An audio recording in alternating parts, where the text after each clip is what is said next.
অসমত বৃদ্ধি হৈছে খ্ৰীষ্টান ধৰ্মৰ আগ্ৰাসন বিভিন্ন প্ৰলোভনেৰে হিন্দুসকলক ধৰ্মান্তৰকৰণ কৰিছে খ্ৰীষ্টানে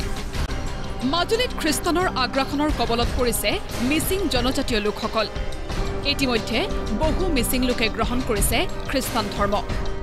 খ্ৰীষ্টানসকলৰ এই আগ্ৰাসনৰ প্ৰতি লক্ষ্য ৰাখি জনজাতীয় ধৰ্ম সুৰক্ষা মঞ্চই মাজুলীৰ পৰা আৰম্ভ কৰিছে আন্দোলন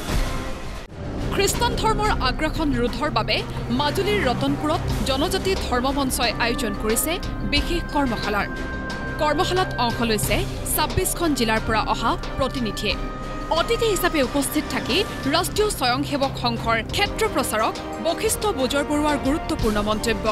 শুনক কি ক'লে প্ৰচাৰকগৰাকীয়ে ইছলামিক দৰ্শন আৰু খ্ৰীষ্টিয়ান দৰ্শনে সম্পূৰ্ণ মানৱ সমাজক বিভাগ কৰিলে এভাগ কৰে পাপী তেওঁলোকে কৰে কাফি মানে যি কোরআন নপঢ়ে যি নামাজ নপঢ়ে যি মছজিদত নাযায় তেওঁলোক হ'ল কাফি যি গীৰ্জাত নাযায় যি বাইবেল নপঢ়ে তেওঁলোক হ'ল পাপী মানে পাপী এই বিভাগত ভাগ খ্ৰীষ্টিয়ান আৰু ইছলামে মানৱ জাতিক দুটা ভাগত ভাগ কৰিলে আবাৰ সনাতন দৰ্শনে পাপী বুলি কাকো উল্লেখ কৰা নাই কিয় সকলো অমৃতৰ সন্তান যদি যেনেকৈ ভাবা তেনেকৈ ভাবৰ কবা কেৱল এটাই আনটোক বিৰোধ কৰিব নালাগে এটাই আনটোক ঘৃণা কৰিব নালাগে কাৰণ জনজাতি মানুহসকলে লাখ লাখ বছৰ ধৰি এই সনাতন দৰ্শন এই হিন্দু দৰ্শন অক্ষৰ সাহা পালন কৰি আহিছে পাশ্চাত্যৰ পৰা অহা যিটো বিকৃতি ইয়াক যাতে ৰোধ কৰিব পৰা চিন্তা কৰিব লাগে এই যে খ্ৰীষ্টানৰ প্ৰাদুৰ্ভাৱ খ্ৰীষ্টানৰ আগ্ৰাসন মুছলমানৰ আগ্ৰাসন ই কেতিয়াও স্থায়ী হ'ব নোৱাৰে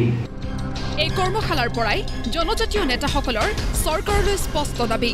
খ্ৰীষ্টানলৈ ধৰ্মান্তৰকৰণ হোৱা লোকসকলৰ কৰ্তন কৰক জনজাতীয় সা সুবিধা যিসকলে খ্ৰীষ্টানৰ হৈ এজেণ্ট হিচাপে কাম কৰিছে তেওঁলোকৰ বিৰুদ্ধেও শাস্তি বিহাৰ দাবী জনালে জনজাতি ধৰ্ম সুৰক্ষা মঞ্চৰ বিষয়ববীয়াই জনজাতিৰ মৰ্যাদা তেওঁলোকে ধৰি ৰাখিব নালাগে বা নোৱাৰে সেইকাৰণে সেই সাংবিধানিক যি ব্যৱস্থা আৰু সেই সাংবিধানিক ব্যৱস্থা আমি ভাৰতীয় গণতন্ত্ৰৰ মাধ্যমেৰে যি আমাৰ সদনত উপস্থাপন কৰিবৰ কাৰণে আমি প্ৰেছাৰ দিম সেই সংগ্ৰাম আমাৰ অব্যাহত থাকিব যতেই মুছলমান ইছলাম খ্ৰীষ্টিয়ান জিউছ তাতে অশান্তি গতিকে আজি আপুনি এইটো আৰু নতুনকৈ কোৱা কথা নহয় তেখেতসকলৰ ধৰ্মই সেই কথাটো কয় গতিকে এই তেনেকুৱা ধৰণৰ ধৰ্মৰ মানুহবিলাকে আমাৰ সমাজত সোমাই আহি আমাৰ অজলা জনজাতি লোকসকলক ধৰ্ম পৰিৱৰ্তন কৰি আছে